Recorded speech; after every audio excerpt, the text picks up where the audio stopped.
Andrej Karpathy once predicted that English would become the hottest new programming language. By early 2026, tech giants like Google and Microsoft are proving him right, now generating 30% or more of their new code using AI.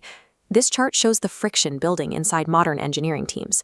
While 92% of US developers now use AI tools daily, their trust in the accuracy of that code has dropped from 40% down to just 29%. That skepticism is backed by hard data. When put through standard cybersecurity benchmarks, nearly half of all AI-generated code fails to meet basic safety requirements. These failures aren't just minor bugs. They are structural vulnerabilities like SQL injections, hard-coded API keys, and cross-site scripting flaws leaking into live environments. The crisis isn't caused by the AI models themselves, but by a misunderstanding of how to use them. Teams are shipping code based on intuition rather than engineering discipline. As a result, the industry has diverged into two distinct operational modes: vibe coding and agentic engineering.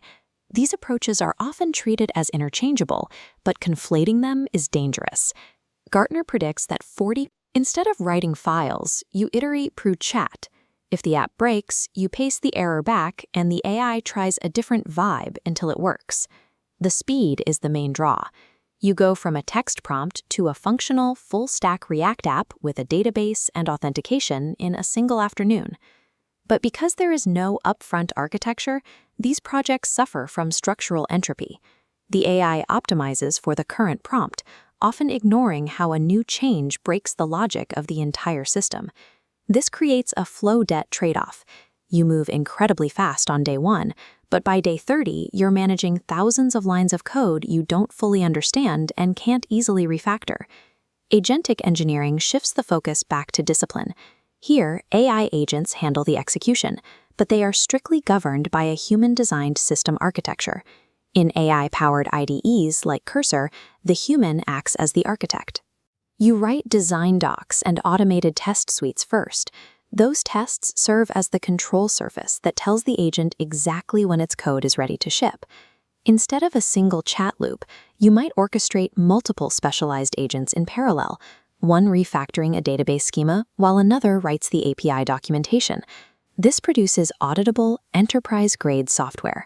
It's built to handle complexity and pass the strict security audits required for finance or healthcare. This comparison highlights the engineering burden. Agentic engineering requires significant upfront architecture and mandatory testing. The trade-off is a higher scale ceiling and a predictable path to production. You trade the immediate gratification of a quick prototype for the long-term stability and security of an engineered system. For working engineers, this shift is moving the goalposts. Raw syntax mastery is becoming less valuable than the ability to orchestrate complex AI workflows and verify their output. The market is already pricing this in, with a 56% wage premium currently offered to developers who can demonstrate high AI literacy. Even hiring has changed. Meta's AI-enabled interviews now provide candidates with full access to LLMs. They aren't grading you on whether you can write the code. They're grading how well you can detect the AI's errors and refine its suggestions. In an enterprise setting, using a tool like Cursor requires a trust but verify mindset. Every line the AI suggests is treated like a pull request from a junior developer. It's intensely taxing work. You have to govern the behavior of these agents constantly to ensure they aren't introducing security holes or hallucinating dependencies. You aren't just writing code anymore. You are taking absolute ownership of its architecture and its ultimate behavior in the real world. Choosing between these two depends entirely on who you are and what the consequences of failure look like for your project. We can map this to a simple quadrant. On the horizontal axis, we have your technical skill level. On the vertical, the stage of your project, from a throwaway experiment to enterprise production. If you're a founder without a coding background trying to validate a business idea, you start here. Use vibe coding through tools like Lovable to build your MVP. It gets a working product to users for hundreds of dollars instead of thousands, but keep the guardrails on. This approach should never be used to manage sensitive financial data or patient health records on its own. If you are an engineering leader building for a mature company, your workflow is in the top right. You use agentic engineering inside tools like Cursor. Treat the AI as a high-speed assistant, but keep a senior human in the loop for every architectural decision and security review. The most efficient path for a growing business is a hybrid strategy. Validate the vibe in an afternoon with a tool like Lovable.